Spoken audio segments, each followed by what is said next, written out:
Welcome to the Deep Dive. Today we're looking into the really quite remarkable mind of Bertrand Russell. Yeah, it's hard to overstate his influence, isn't it? I mean, think about it. Someone who fundamentally reshaped fields like mathematics and philosophy. And at the same time was this incredibly prominent, sometimes controversial public figure fighting for peace and social justice. Exactly. A British philosopher, logician, essayist, social critic, often called one of the founders of modern analytic philosophy. Lived an incredibly long life, too, 1872 to 1970. Saw a lot of change. So for this deep dive, we've gathered insights from, well, quite a range of articles, academic pieces, historical notes. Right. And the goal, as always, is to kind of distill the essence, give you the key takeaways from Russell's vast output. Exactly. A shortcut to understanding his core ideas, his impact. We'll cover his philosophy, his views on religion, which certainly stirred things up. Oh, definitely. And his activism. It's all connected, really, by this deep commitment he had to reason, to logic, and ultimately to human well-being. A mind applying logic to the world's biggest questions. Okay, let's start with his philosophy. Where do we begin? Well, the bedrock, I think, has to be his insistence that philosophy needed a scientific method. Right, not just abstract speculation, but something more rigorous. Precisely. He championed logical analysis, breaking down complex problems into their absolute simplest parts. This was part of what they called the revolt against idealism. Idealism being the view that sort of reality is fundamentally mental, or that relations depend on the mind. Yeah, roughly. Russell pushed for pluralistic realism, the idea that there are many independently existing things and external relations, that how things relate isn't intrinsic, but just how they're arranged. More empirical, less fuzzy. You could say that. And a key tool for him was Occam's razor. Don't multiply entities beyond necessity. So stripping away unnecessary metaphysical baggage. Exactly. He'd substitute logical constructions or logical fictions for things we might otherwise infer exist. Keep it lean, logically speaking. Okay. And this logical rigor really comes to the fore in his work on mathematics, doesn't it? Logicism. Oh, hugely. Logicism is the idea that mathematics is essentially reducible to logic. Meaning math concepts can be defined using only logic, and math truths derived from logical axioms. That's the core idea. And the massive project to demonstrate this was Principia Mathematica. With A.N. Whitehead, a legendary undertaking, 3 volumes, right? 1910 to 1913. That's the one. An incredibly ambitious attempt to build mathematics from the ground up using pure logic. But then, didn't he find a problem, something that threatened the whole project? Yes. This is where it gets really interesting, as you say. He discovered Russell's paradox. Which showed a fundamental contradiction in the basic ideas about sets they were using. Exactly. It was a major crisis for the foundations of mathematics and logic. His solution was ingenious, though complex: the theory of types. Okay, how did that work, basically? It arranged sentences and properties into a kind of hierarchy. You couldn't have sets referring to themselves in problematic ways. It prevented the paradox. Clever. A bit intricate, maybe. Definitely intricate. He also developed a no-class theory of classes, treating class names basically as descriptions, not actual things. And he wrote a more accessible version of these ideas, while in prison, no less. Yeah. Introduction to Mathematical Philosophy, written in Brixton Prison during World War I. Shows his dedication, I suppose. Okay, so that's logic and math. What about metaphysics? The nature of reality itself. Well, his early view was logical atomism, the idea that the world is built up from simple, independent, logical atoms. Like basic facts, this patch is red or He something. kind of liked that, yeah. Simple sense data, properties, relations. He thought language mirrored this structure. This view really influenced Wittgenstein, his student. But he didn't stick with that, did he? No, he shifted later in life towards neutral monism. Neutral monism, meaning the basic stuff of the world is neither mental nor physical, but something. Yes. Neutral. Precisely. He thought the distinction between mind and matter wasn't about fundamental stuff, but about how that neutral stuff is arranged or organized. He had an analogy for this, right? Like something about a directory. The postal directory analogy, yeah. Right. The same names can be ordered alphabetically, like maybe the mental series, or geographically, like the physical series. It's the arrangement that differs, not the basic components. Which he called event particulars. So it's all about context and structure. That's the gist of it. A really fascinating shift from his earlier atomism. So if that's the world, how do we know anything about it? Epistemology. Right. His big question: can human beings know anything? And if so, what and how? He drew a key distinction early on. Between. Knowledge by acquaintance, direct awareness, like seeing that red patch or feeling pain, and knowledge by description. Which is knowing that something is the case, often through inference or language, like knowing the tallest man in the room. Exactly. You know of him via description, even if you haven't met him directly. Though, interestingly, he later moved a bit away from pure foundationalism. Towards something more like coherentism, where justification comes from how beliefs fit together. Yeah, a bit more emphasis on the system of beliefs, rather than just those foundational bits of acquaintance. Okay, let's shift to language itself. His theory of definite descriptions. This is often called his single biggest contribution to philosophy, right? Many would say so. From his 1905 essay on denoting, it became a kind of model, a paradigm for how to do philosophy through careful, logical analysis of language. So what was the problem it was trying to solve? Sentences like, the present king of France is bald. Exactly that kind of thing. It looks like a simple subject-predicate sentence referring to a specific person, but there is no present king of France. So is the sentence just meaningless or false? How does it work if the subject doesn't exist? That's the puzzle. Russell's brilliant move was to say the grammatical form is misleading. The sentence isn't about an individual king. It's actually a more complex logical claim. Yes. He analyzed it as making three claims bundled together. 1, there exists at most one king of France. 2, there exists at most one king of France. 3, whoever is king of France is bald. Okay, so if the first part, the existence claim, is false. Then the whole conjunction is false. The sentence, the present king of France is bald, comes out as meaningful, but false, not meaningless, and crucially, it doesn't commit us to believing in some shadowy realm of non-existent kings. Very neat. It solves the problem of non-referring terms. What about things like the Golden Mountain does not exist? The same principle applies. It shows how we can meaningfully deny existence without getting tangled up. He called phrases like the present king of France or the Golden Mountain incomplete symbols. Meaning, they don't have meaning on their own, only within the context of a full sentence that can be analyzed logically. Precisely. It was revolutionary. It also helps to solve Frege's puzzle about informative identities, like the morning star is the evening star. Because the descriptions have different logical analyses, even if they refer to the same object, Venus. You got it. The analysis reveals the underlying logical structure, which can differ even when the reference is the same. Now, this theory wasn't universally accepted, was it? There were criticisms. Oh, sure. P.F. Strawson was a major critic. He argued that using a phrase like the King of France doesn't assert his existence. It presupposes it. And if the presupposition fails? Strawson said the statement is neither true nor false. It just fails to make a statement at all, which goes against Russell's goal of preserving the law of excluded middle. Every statement is either true or false. Any other major criticisms? Well, Keith Donnellan distinguished between using a description attributively, to talk about whoever fits the description, and referentially, to pick out a specific person, even if the description isn't quite right. Russell's theory mainly captures the attributive use. Okay. And some just found it a bit clunky. Yeah, objections about cumbersomeness or dealing with incomplete descriptions like the table in a room full of tables. But despite criticisms, its impact was just enormous. Saul Kripke later defended Russell's analysis of the semantic meaning, distinguishing it from how speakers might use the phrase. Fascinating stuff. Okay, let's touch briefly on ethics before moving on. He saw this as separate from his technical philosophy. He often said so, yeah. He felt ethics dealt more with subjective values, emotions, desires, rather than objective truths that logic or science could uncover.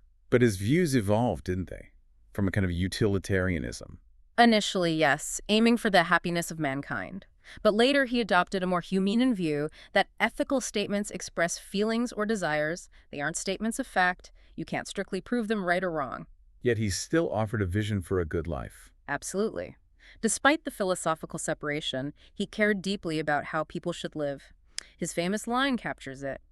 The good life is one inspired by love and guided by knowledge. Love providing the goals, knowledge the means. Something like that. Compassion and reason working together. A powerful idea, even if he don't classify it as technical philosophy. Right.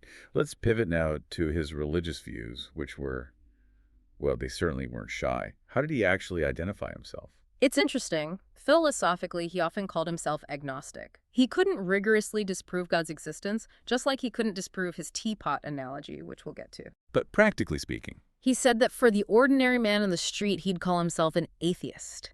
He just didn't believe. He compared believing in the Christian God to believing in the gods of Olympus, no compelling reason to do so. And this wasn't just a late life thing. Not at all. He abandoned belief, particularly the first cause argument, around age 18 after reading John Stuart Mill's autobiography.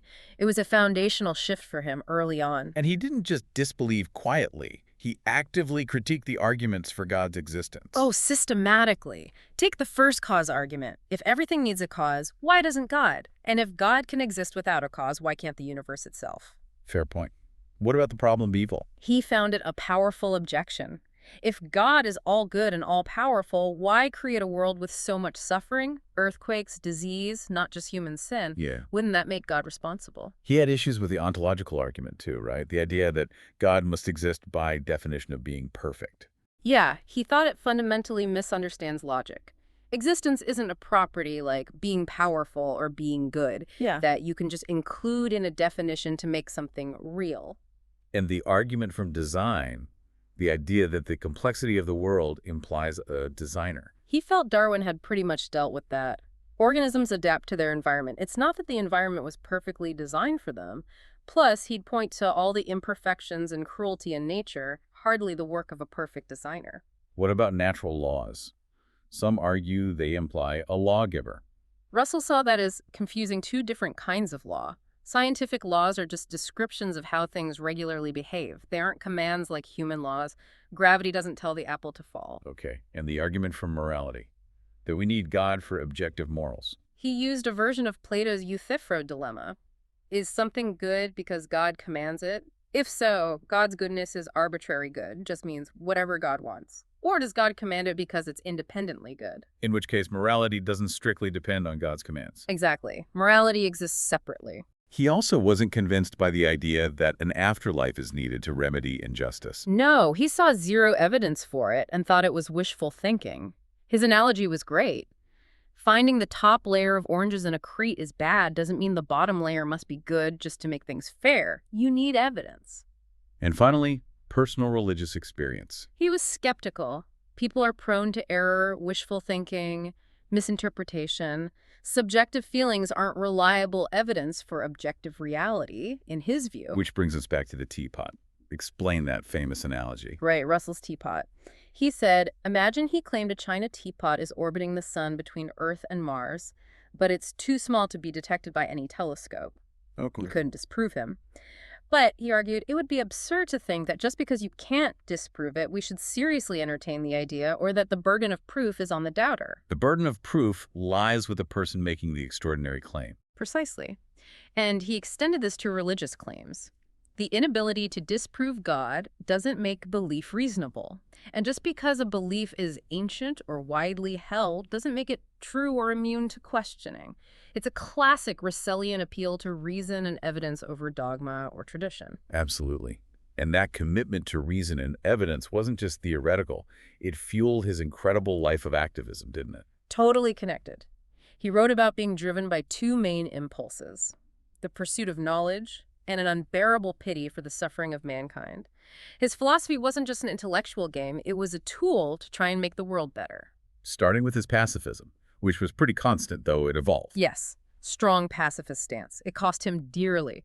During World War I, he lost his position at Trinity College, Cambridge, and was even imprisoned for 6 months for his anti-war writings. But he wasn't an absolute pacifist always. He supported the war against Nazism. Right. He later adopted what he called relative political pacifism. He saw Nazism as such a profound evil that war, in that specific case, was tragically the lesser of two evils. A pragmatic, difficult choice. After WWII, though, his focus really zeroed in on the new threat, nuclear weapons. Intensely so. He gave a famous BBC broadcast in 1954 called Man's Peril, a stark warning about the H-bomb and the potential for human extinction. Really powerful stuff. And the Russell-Einstein Manifesto followed soon after. 1955, a joint appeal with Einstein and other scientists, urging world leaders to find peaceful ways to resolve conflict in the nuclear age. It led directly to the Pugwash conferences on science and world affairs. He didn't just sign manifestos, though. He was actively protesting. Founding president of CND. Yes, the campaign for nuclear disarmament in '58. And later he felt C&D wasn't radical enough, so he co-founded the Committee of 100, advocating for mass civil disobedience. Which landed him in prison again, didn't it, at age 89? Incredible, isn't it? Jailed for a week in 1961 for inciting civil disobedience against nuclear testing, it actually boosted his public standing enormously, made him a kind of global icon for peace activists. And he stayed vocal during the Cuban Missile Crisis. Oh, yes. He publicly exchanged telegrams with Kennedy and Khrushchev, urging restraint, very much engaged on the world stage. And later, the Vietnam War Crimes Tribunal. The Jean-Paul Sartre, yeah. From 1966-67, investigating alleged U.S. war crimes in Vietnam. Highly controversial, of course, but it showed his consistent willingness to challenge powerful states based on moral principles. Beyond war and peace, he was a major advocate for social justice in other areas, too. Women's suffrage early on. Very early. He ran for parliament in 1907, specifically as a women's suffrage candidate. He lost, but it showed his commitment wasn't just theoretical. And there were his famously progressive views on sex and marriage. Extremely controversial for the time. He advocated for sex education, trial marriages, even open marriages, what he called post-Victorian sexual norms. These views were a huge part of why he was barred from teaching at City College, New York in 1940. The court deemed him morally unfit. A huge scandal. Massive. He also supported homosexual law reform. Again, quite brave for that era. What about his views on race? I know that's been a point of discussion. It has. Some of his very early writings contained remarks that, read today, are troubling and reflected some prejudices of the time. However, he explicitly evolved. By the 1950s, he was a strong public advocate for racial equality and intermarriage. Did he address those earlier writings? Yes, he clarified that comments about differences were related to, in his view then, environmental conditioning, not inherent inferiority. He later had those passages removed from reprints of his book, so a definite evolution towards clear anti-racism. He also had views on economic systems, socialism. He supported forms of socialism, particularly guild socialism, which emphasized worker control. He saw it as a way to distribute power more evenly. But he wasn't a fan of Soviet communism. Definitely not. He visited Soviet Russia in 1920, hoping it might be a positive experiment, but he came away deeply critical, denouncing its authoritarianism, its suppression of liberty, and what he called its muddle-headedness. He valued democracy too much. He even advocated for things like universal basic income, way ahead of his time. Absolutely. And single supreme world government to prevent war and manage global resources. He consistently thought on a global scale about peace and justice. He also supported Indian independence and later criticized Israeli policies. Underlying all this activism seems to be a deep critique of power itself. Yes, exactly. He wrote extensively about power, analyzing how it operates in society. He called the thirst for power, especially unchecked power, the greatest danger facing humanity. Unequal distribution of power was, for him, a root cause of so many problems. And this tied into his opposition to any kind of dogmatism. Completely. Whether it was religious dogma, political ideology like communism, or even excessive nationalism. Anything that demanded unthinking obedience or restricted freedom of thought was an enemy to progress and human flourishing in his view. Traditional authorities often stood in the way of independent reason. Which leads us perfectly onto his ideas on education. He saw that as fundamental, right? Absolutely fundamental. He called education the key to the new world. He believed it was crucial for creating a better society. But not just any education. He wanted something specific. Yes, an education that fostered independent judgment, critical thinking, and a scientific temper, not just rote learning or accepting fixed beliefs handed down by authority. He talked about specific qualities education should nurture. 4 key ones: vitality, courage, sensitiveness, meaning empathy and awareness and intelligence, a holistic view of the developing person. And he was strongly against traditional disciplinary methods. Very much so. Opposed physical punishment and anything based on fear. He argued it just breeds cruelty, resentment, and destroys the trust needed for real learning. That anecdote about Chekhov's uncle teaching the kitten Latin. Right, trying to teach the kitten to hunt by beating it whenever it saw a mouse. Of course, the kitten just became terrified of mice. Russell used it to show how fear-based methods are counterproductive, unlike methods based on encouragement and understanding. He also really emphasized the early years, didn't he? Immensely.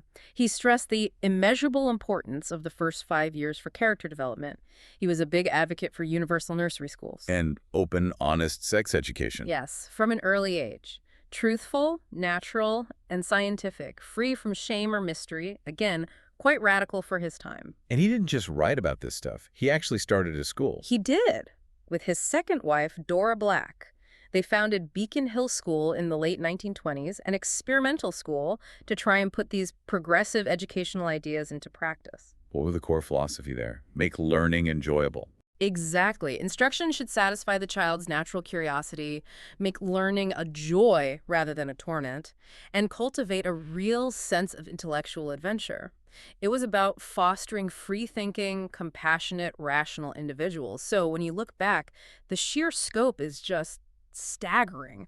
From the most abstract problems in mathematical logic To founding analytic philosophy, challenging religious beliefs, fighting for peace, campaigning for social justice, rethinking education. it's an incredible legacy. He really lived his conviction that reason and compassion were the keys to a better world. His work across all these different fields seems consistently aimed at promoting, as you said, human flourishing, justice, and peace, trying to free us from dogma and irrationality. And he truly believed progress was possible. He famously said, "Knowledge wielded by love is what the educator needs and what his pupils should acquire." He even went so far as to argue that if we actually use the knowledge we already have and apply tested methods, We could, in a generation, produce a population almost wholly free from disease, malevolence, and stupidity. A remarkably optimistic, maybe provocative claim. it really is. And it leaves us with a powerful question, doesn't it? In our world, still wrestling with so much fear, division, misinformation, are we truly loving humanity, loving our children, enough to consistently choose that path of reason and knowledge that Russell championed so fiercely? What does that choice really look like for each of us today? A challenging thought to end on.